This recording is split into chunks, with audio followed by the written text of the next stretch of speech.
So here we are on the 1st of September, and I think it's time for a coronavirus update.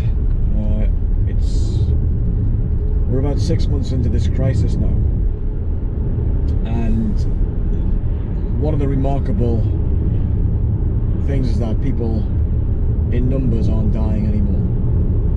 There was a lot of panic and uncertainty and fear in the spring, and although there's still some of that around, the hospitalizations and the deaths are flatlining now, and the government has moved from reporting daily death figures, this has been going on for about 3 or 4 weeks now, to reporting cases. But of course the government is testing more people than it's ever done, and the more people that are tested, the more people are testing positive.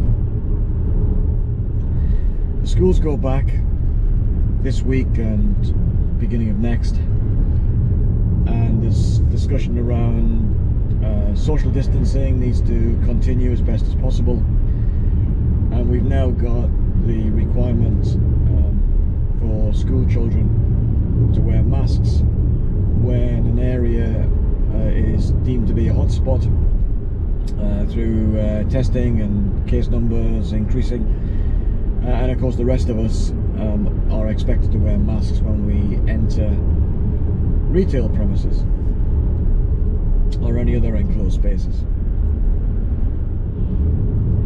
So I think in overall terms I'm feeling much more optimistic now, because with fewer people dying, then this idea that if you picked up this coronavirus back in March, that it was a death sentence if you had any other problems like diabetes or breathing problems, asthma.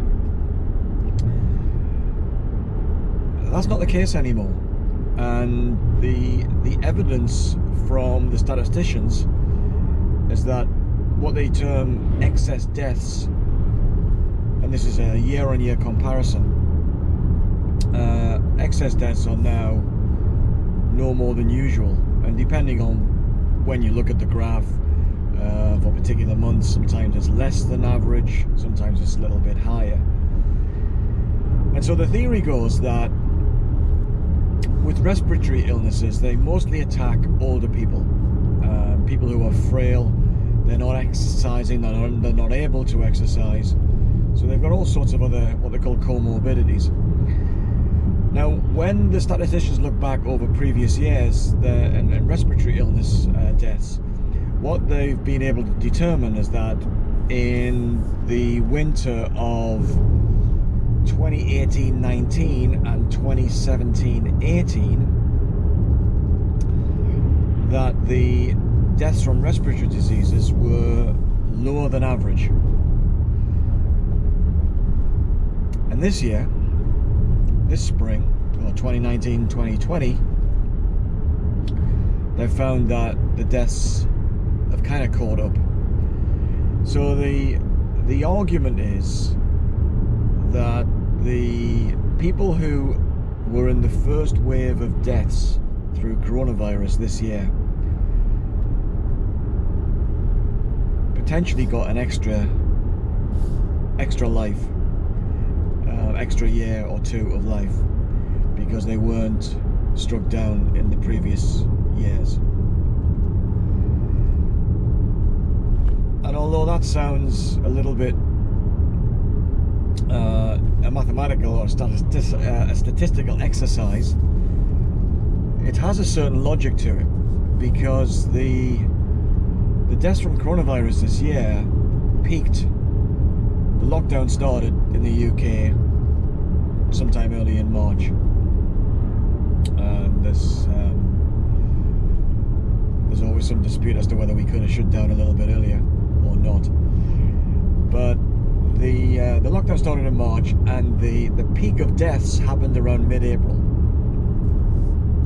And ever since mid-April, the numbers have been falling and falling.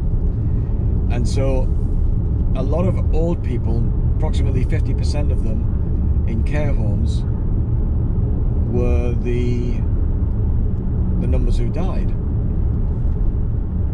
So we're now left with the old and vulnerable and people who are seriously ill have died, and the rest of us apparently are able to deal with coronavirus perfectly well, with a flu-like illness if you get it bad. Sometimes people are hospitalized, so make no mistake, people are hospitalized, and but generally speaking, people, particularly if they're younger and active, then they are not at risk. So where are we now in terms of government policy? Well, the government in March and April decided that the most effective thing we could do would be to socially distance, which effectively meant you had to stay approximately 2 meters or more from other people, which was a bit uncomfortable, but it was doable. And you go to the supermarket and there'd be fewer people in the supermarket, but you were able to get in, get your stuff done, get out quickly, without getting in anyone's face or vice versa. So it kind of worked okay. So social distancing's worked, and that's worked across the world. Even in countries that haven't had a lockdown, or a less stringent lockdown, which most notably is Sweden, what they found is that social distancing has still has had a positive benefit. So the case numbers have been coming down since April and have got very, very low into single figures from around July onwards.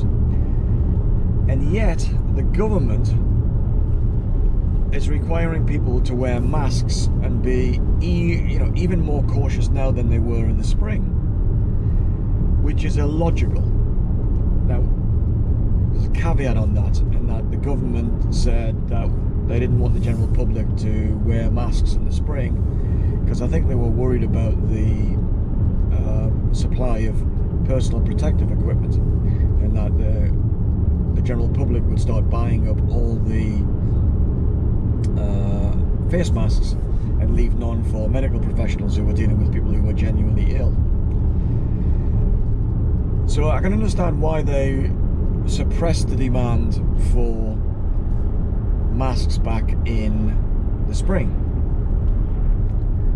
But because the government has always said it's been following the science, it's evident now that they're actually not following the science in requesting that people wear masks.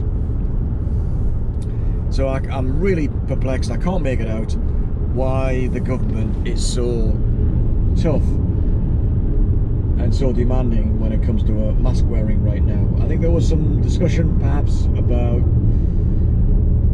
if we could suppress the virus now even more, then the chances of an autumn-winter second wave would recede and it might not happen.